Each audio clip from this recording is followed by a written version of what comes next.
Mode autoprotection. J'étouffais, mais je ne le savais pas. Plein d'amour et de tendresse.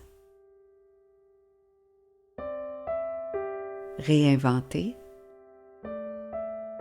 La création est un moteur de guérison.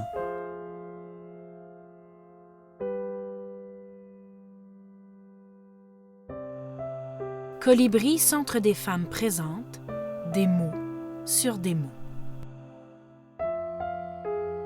Des mots sur des mots. C'est une série balado où vous découvrirez le parcours de femmes qui ont témoigné de violences sous toutes ses formes et qui ont cheminé grâce à leur relation à l'art. Elles nous partagent les formes d'art qui les ont accompagnées et qui leur ont permis de transcender des circonstances difficiles de leur vie. Je suis Nathalie Nadon et accompagnée de Faiza Delaoui et de Mathilde Ouchegnon, je vous propose de rencontrer des femmes inspirantes et lumineuses.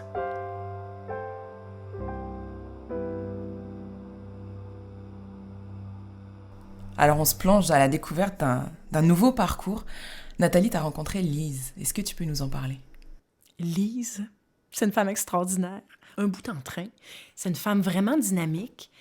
Et ce que je retiens de ma rencontre avec elle, c'est que malgré les épreuves qu'elle a surmontées, elle a trouvé la capacité à se reconstruire à coups de tendresse, d'amour et de bienveillance pour les autres, mais surtout pour elle.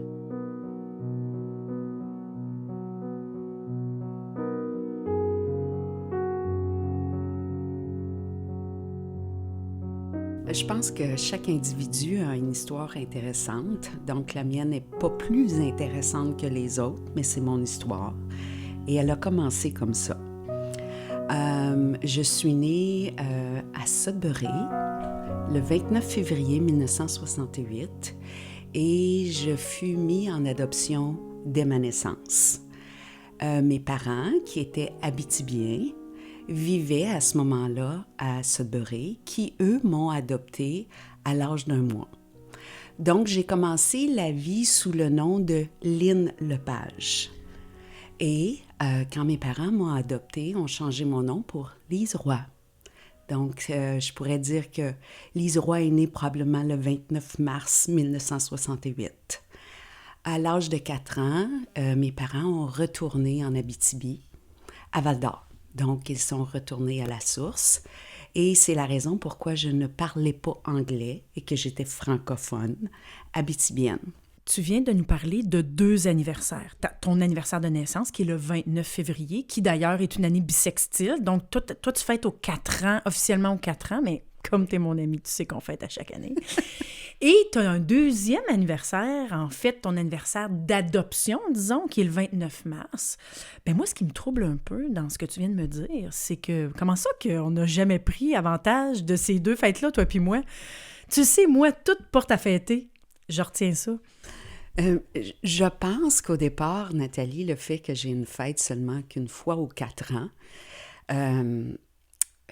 j'ai toujours gardé comme mentalité de vraiment ma fête, on ne la soulignait pas vraiment, sauf quand j'avais le 29. Ah, là, c'était important. Je pense que c'est de là vient. Le 29 mars, vraiment, j'ai jamais vraiment souligné, mais comme on parle de ma vie, je pense que ça a peut-être eu un impact beaucoup plus que je pense maintenant, avec le recul, le fait d'avoir été née le 29 février, adoptée le 29 mars. Des fois, quand on est jeune, on ne réalise pas le chemin qu'on traverse, puis les impacts que ça a. C'est juste avec le recul qu'on peut le voir. Et je peux voir maintenant que, oui, Lynn Lepage, probablement s'est effacé un point, et c'est Lise Roy qui est devenue, puis c'est ça. Ta mère, elle voulait pas que tu ailles à l'école. Pourquoi? Pour mettre en contexte, je pense que ma mère adoptive souffrait d'une maladie mentale. On doit retourner dans les années 60 ici, là. Hein? Une maladie mentale n'était pas connue comme c'est connu aujourd'hui. Tout le monde le savait très bien que ma mère souffrait d'une maladie mentale. mes tantes, mon père, tout le monde était au courant. Même qu'à un certain point, les sœurs de mon père voulaient nous faire retirer par les services sociaux parce que c'était une femme qui était d'une agressivité assez spéciale. Mais ils l'ont pas fait par peur de mauvaises représailles sur la famille, de mauvais jugements, pour protéger mon père en quelque sorte. La maladie mentale de ma mère, ce que ça consistait, c'était une femme très, très, très, très instable, qui avait des moments de joie de 5 minutes peut-être dans une journée. Le reste, c'était d'une agressivité. Elle n'acceptait pas du tout que j'étais vide d'esprit. Très, très, très, très petite, j'étais à la maternelle, je me levais le matin, faisais à déjeuner ma sœur, je m'habillais toute seule pour aller à l'école, j'ouvrais la porte, je regardais la température, je savais ce que je devais porter. J'étais très, très autonome. J'ai appris vite, mais gardons en tête que je vis en mode autodéfense. Mm-hmm. Quand j'arrivais de l'école, et comme j'étais brillante, je pense, j'arrivais de l'école, je pense mon dernier souvenir le plus loin, c'est en première année. J'avais fait un flocon de neige et je cherchais une baguette et quelque chose pour l'accrocher. Et j'avais trouvé une règle chez moi et j'avais mis un petit scotch tape et j'étais tellement fière de moi parce que la baguette était blanche et le flocon était blanc. Tu me connais, Nathalie, oui. Hein? Faut que ça matche. Oui. En très bas âge, c'était déjà là. Et mon professeur était tellement fier de moi qu'elle l'avait exposé en classe. Hey, j'étais tellement gênée. Moi, je pleurais quand j'étais gênée. Je pleurais quand on me disait que j'étais fine. Je pleurais tout le temps. Toujours. Mais encore une fois, c'est un comportement d'autodéfense. Hein? Et j'étais arrivée à la maison avec mon flocon. Et je suis tellement énervée de ça que je rentre et je dis à ma mère, je suis tellement contente, mon professeur, elle l'a accroché, l'a montré à tout le monde. Ma mère l'a pris, et je m'excuse, je vais être vulgaire, là. Hey, je m'en calisse-tu de ton esti de flocon? Donc, j'ai appris à ce jour-là que les bons coups, on ne devait pas trop les partager. Je pense que j'ai essayé ensuite en deuxième année parce que j'avais réussi une dictée, j'avais été à première de classe. J'étais encore très fière de moi. J'avais eu la même chose, là, que s'en foutait que j'étais première ou deuxième. Donc, suite d'année en année, si je ne pouvais pas aller à l'école, c'est sûr qu'elle me gardait à la maison pour X raisons. J'ai été en moyenne, je vous dirais, 3 à 4 jours par semaine à l'école. J'avais beaucoup d'absence et je réussissais toujours. Je réussissais à me rattraper. Je voulais un dictionnaire. Je voulais un dictionnaire pour faire mes devoirs. C'était difficile de faire mes devoirs. Le seul dictionnaire qu'on avait, c'était un dictionnaire de mots croisés qu'elle avait. Donc, c'était « arrange-toi avec ça ». Mais encore une fois, c'est ma curiosité, mon observation qui m'a réussi. Je me suis rattrapée quand j'ai eu mes enfants. Je me suis jurée qu'elles iraient à l'école, qu'elles auraient des livres, qu'elles pourraient faire ce qu'elles auraient envie de faire.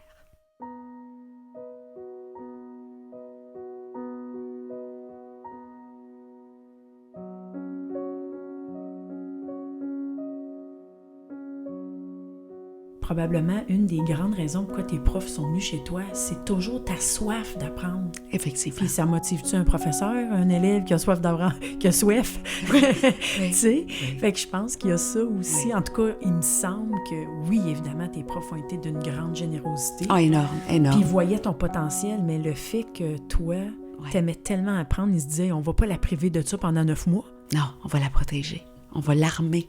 Exactement. Ils le savent pas, mais ils m'ont armée à faire face à ce qui s'en venait.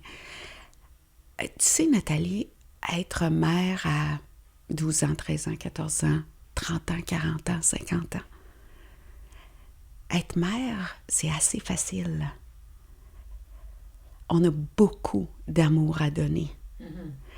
Ce qui est difficile, c'est le quotidien, c'est de faire face aux besoins.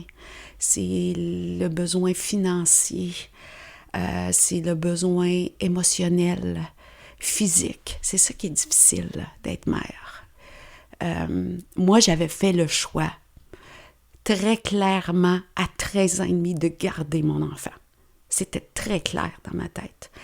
Et je pense que cet élément-là a déclenché sur moi, en moi, quand j'ai une idée en tête et que c'est là que je dois aller, c'est comme un bon Québécois, tassez-vous.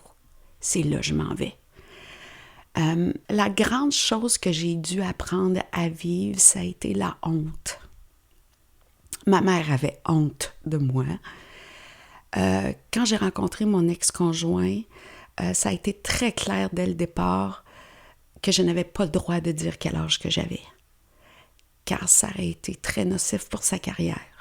Mais lui, est-ce qu'il était beaucoup plus vieux que toi? On avait 8 ans de différence. OK. Et comme j'avais l'air vieille pour mon âge, et j'étais déjà très mature, donc avoir 4 ans, 5 ans, 6 ans de plus, c'était facile.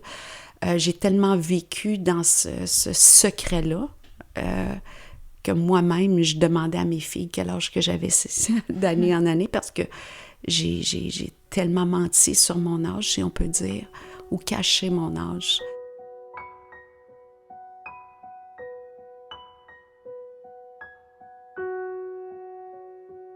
Si ma mère était dysfonctionnelle, elle vient d'une famille dysfonctionnelle.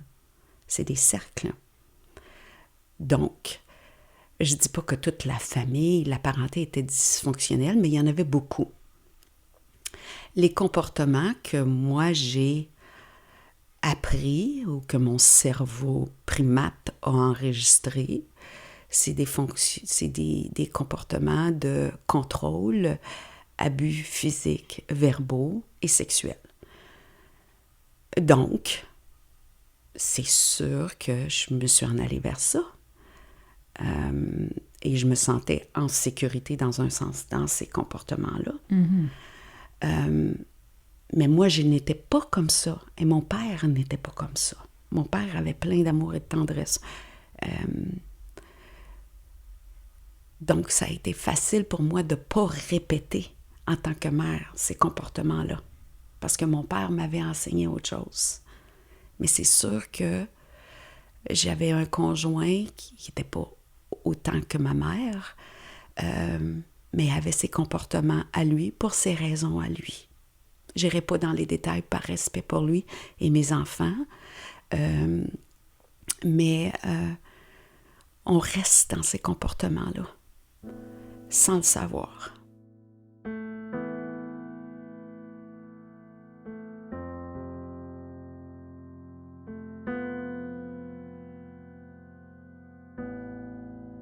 Déjà, à la tendre enfance, tu t'es réinventé.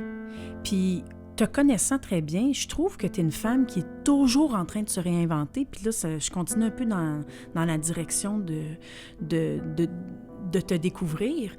Tu as fait comme plein de métiers dans la vie. Tu as vécu dans plein de villes. Est-ce que c'est stimulant de se réinventer ou est-ce qu'on fait ça par nécessité? Je pense qu'il y a plusieurs raisons à mes comportements. Je dirais probablement mon éducation. J'étais toujours en questionnement et il y a beaucoup de choses que je ne comprenais pas. Pourquoi mon frère avait ses droits, moi j'avais pas ces droits-là. Pourquoi j'avais pas le droit à une éducation. Ma mère ne voulait pas que j'aille à l'école et j'avais une soif terrible d'apprendre. Pourquoi j'avais pas une famille comme les autres. J'avais une famille dysfonctionnelle. Pas que c'était pire, mais ça apportait beaucoup de questionnements. Encore une fois, avec le recul, je pense que j'avais un besoin de guérir beaucoup de choses. Ma soif d'apprendre. C'est ma plus grande guérison. Et de là, le fait que je veux apprendre. J'aime apprendre. J'aime faire des choses avec mes mains. J'aime comprendre comment les choses fonctionnent, de un. Une autre chose que je voulais à tout prix, mais à tout prix, une famille. Je voulais une famille. Je voulais être mère, je voulais être femme, je voulais être la femme de, la mère de. Encore une fois, c'était de guérir quelque chose en moi que, encore une fois, je ne savais pas. C'est avec le recul maintenant que je le sais, que ces comportements-là étaient tout simplement par guérison. J'ai fait une thérapie pendant 3 ans qui m'a aidée à comprendre mes comportements. Cette thérapie-là, mon objectif n'était pas de lancer des pierres, loin de là. Je voulais comprendre pourquoi j'agissais comme j'agissais au niveau positif, négatif, et d'obtenir des outils pour être juste mieux, pour être mieux avec mes filles, être mieux avec mes petits-enfants. Et encore une fois, c'est toujours d'avancer, de m'améliorer et de comprendre. Je suis pas sûre que la petite fille en moi est encore guérie. Elle est très exigeante. Elle me pousse beaucoup, mais c'est correct. C'est correct. Je continue avec elle et un jour, je vais l'atteindre. Avec le recul, aujourd'hui, je comprends pourquoi j'ai été si créative. Quand j'avais 16 ans, 15 ans, je ne savais pas que la création était un moteur de guérison. Comme je venais d'une famille très, très, très dysfonctionnelle, je pense que très petite, j'ai appris à me protéger par la création. Donc, je m'enfermais dans ma chambre, puis je cousais des costumes d'Halloween, réparais des boutons avec le support de ma grand-mère paternelle. Elle m'a donné ma première machine à coudre. Les sœurs de mon père étaient des femmes de leur temps, des femmes avec de très grandes familles, 7, 8, 10, 12 enfants. Et elles cousaient, cuisinaient. C'était de bonnes femmes. Comme j'ai dit, j'ai appris par observation. Je les ai observées, ces femmes-là. Elles m'ont beaucoup aidée, mais je ne le savais pas. J'étais en mode autoprotection. Mm-hmm. Et je pense que, en grande partie, ma motivation et ma force d'adaptation vient tout simplement de là. Tu as 3 filles. Oui. Parle-moi de ces 3 princesses-là. Oui, effectivement, ce sont mes princesses. Quelques-unes n'aiment pas quand je dis ça, là. Mais c'est à cause de mon histoire que je dis que c'est mes princesses. Parce que je me suis tellement assurée de répondre à leurs besoins. Et comme tout parent, j'ai fait des bons coups et des mauvais coups. Hein? On n'a pas de livre d'instruction quand on a des enfants. Et surtout quand on est une très jeune mère. À 23 ans, j'avais déjà 3 enfants. Donc, c'est sûr que j'ai fait des erreurs. Mais j'ai fait des très bons coups. Ça, je peux le dire. Peut-être que ça a compensé pour les mauvais coups. J'en ai eu des obstacles. Le jugement, beaucoup de jugement. Les gens qui ne me connaissaient pas, je les ai tous eus. Prostituées, délabrées, et la liste est longue. On se remet aussi dans le contexte de ces années-là. Exactement. Tu es dans une région, disons-le. Oui. Tu n'es pas nécessairement dans la grande ville où tu aurais eu plus de ressources. Exactement. Tout le monde connaît tout le monde, ça Oui. cacasse, ça dit des... Oui. Peux-tu te demander t'avais quel âge quand tu as eu Stéphanie? Je suis tombée enceinte à 13 ans et demi et j'ai accouché à 14 ans. OK. Fait que, ouais, t'étais jeune, finalement. Très jeune, beaucoup trop jeune.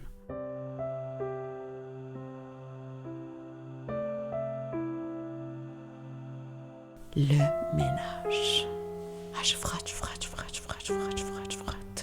C'est jamais assez propre. J'essaie d'atteindre une perfection parce que Mon ex a une carrière et est président d'une compagnie. Donc, toutes les soirées qu'on a, je suis jamais correcte. Je me sens jamais à la hauteur. Et il me rappelle très bien les comportements que je dois avoir. Mais je ne sais pas que je suis dans ce cercle-là.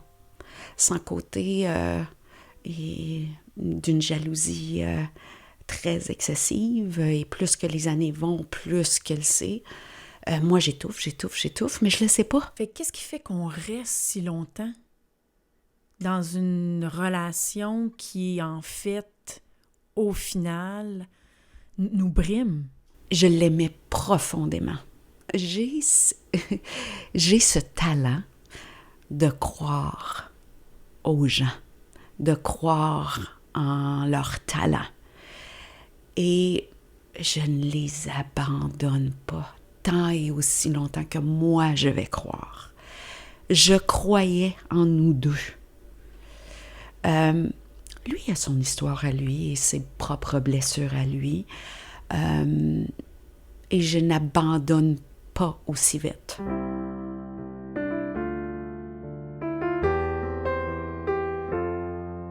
Toujours se réinventer. Ça prend du courage et dans le cas de Lise, c'était une nécessité. Ouais, il me semble vraiment, quand je l'ai écouté, que c'était la chose à faire, en fait, pour elle, que c'était juste normal. Je lui ai demandé comment ça se présentait, son petit côté rebelle chez elle.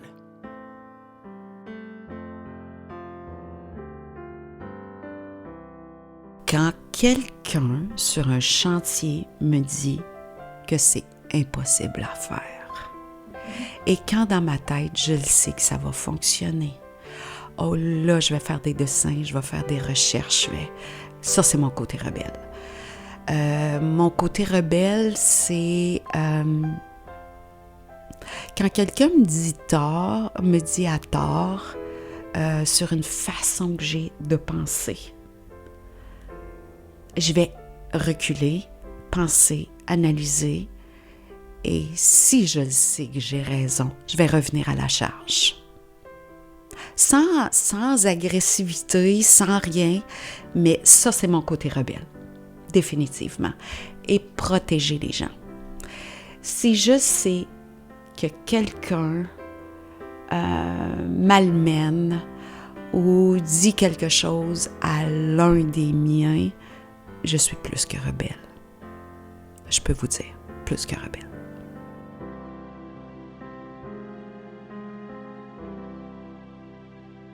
Donc, tu quittes ton conjoint. Oui. Et évidemment, on sait que des séparations, c'est pas évident. Non, pas du tout. Pour toi, pour ton conjoint aussi, j'imagine, pour les enfants, c'est pas facile. Est-ce que cet homme-là a toujours une emprise sur ta vie? Maintenant, je peux t'affirmer que non. Maintenant, la guérison a été très longue. Quand tu as un petit moment de panique, stress, angoisse, détresse, Oui. plus capable, Oui.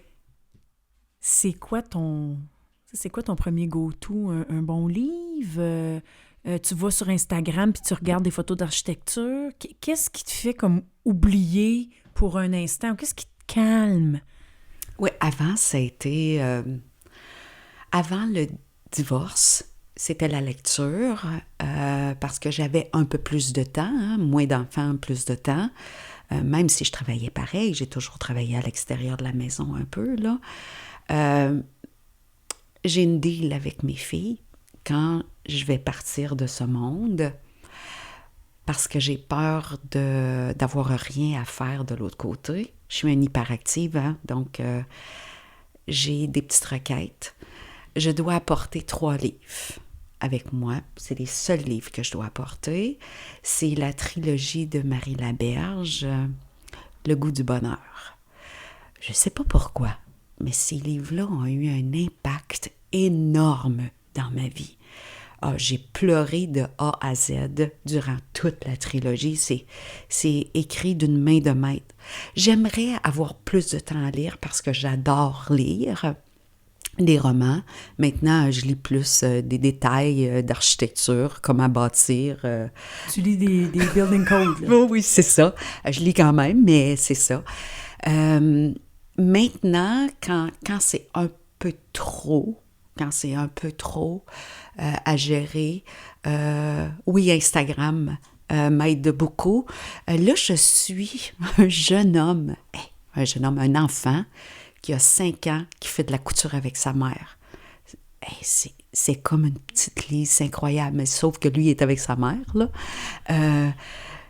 Oui, ça m'aide beaucoup de voir la création des autres.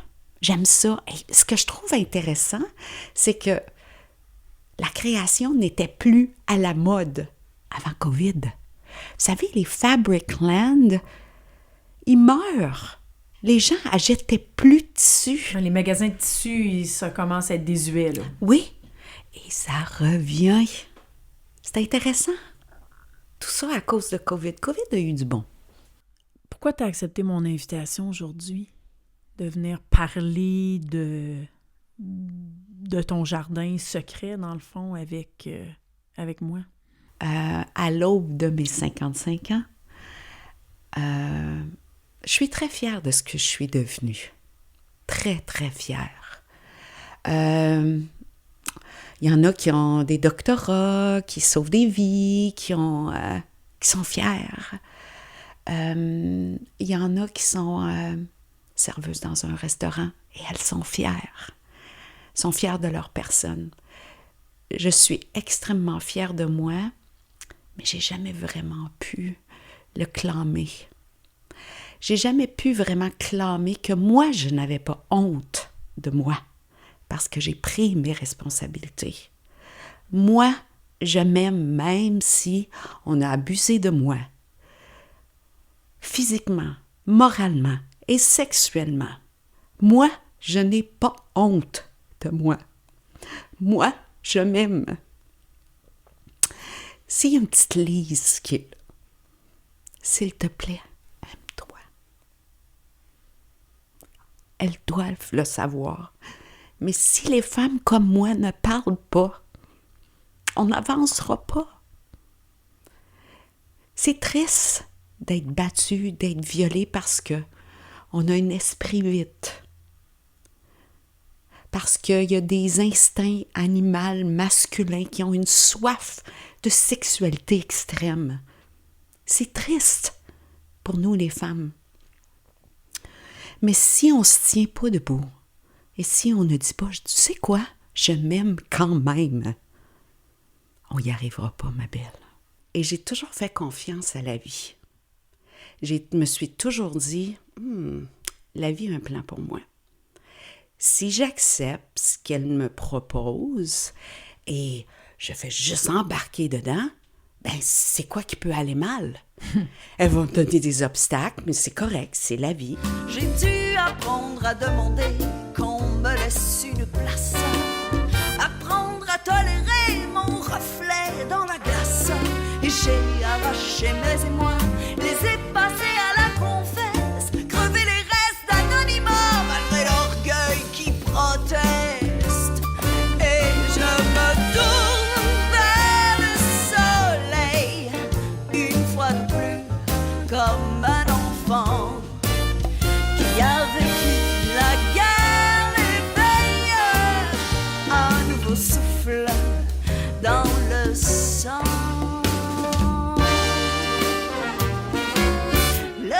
Sacré en dedans. C'était Des mots sur des mots. Productrice, Nathalie Nadon. Productrice au contenu, Janie René. Réalisateur, Louis-Philippe Galland. Animatrice, Faiza Abdallaoui, Mathilde Ouchegnon et Nathalie Nadon. Preneur de son, Marin Stemelen. Identité visuelle, Marie Rauque. Musique originale, Janie René et Louis-Philippe Galland. Cette série balado est produite pour le Colibri, Centre des femmes francophones du comté de Simcoe, et profite de l'appui financier du gouvernement de l'Ontario. Vous n'êtes pas seul. Des organismes sont là pour vous aider. Si vous nous écoutez dans la région de Simcoe, en Ontario, vous pouvez prendre un rendez-vous virtuel ou en personne avec une intervenante de Colibri, Centre des femmes, notre partenaire, du lundi au vendredi, de 8h30 à 16h30. Composez le 705 797 2060 ou écrivez à info@centrecolibri.ca. Si vous nous écoutez d'ailleurs en Ontario et que vous avez besoin de soutien, contactez la ligne de soutien FAMED, accessible 24 heures sur 24, 7 jours sur 7, au 1-877 336 2433. En cas d'urgence, faites le 911.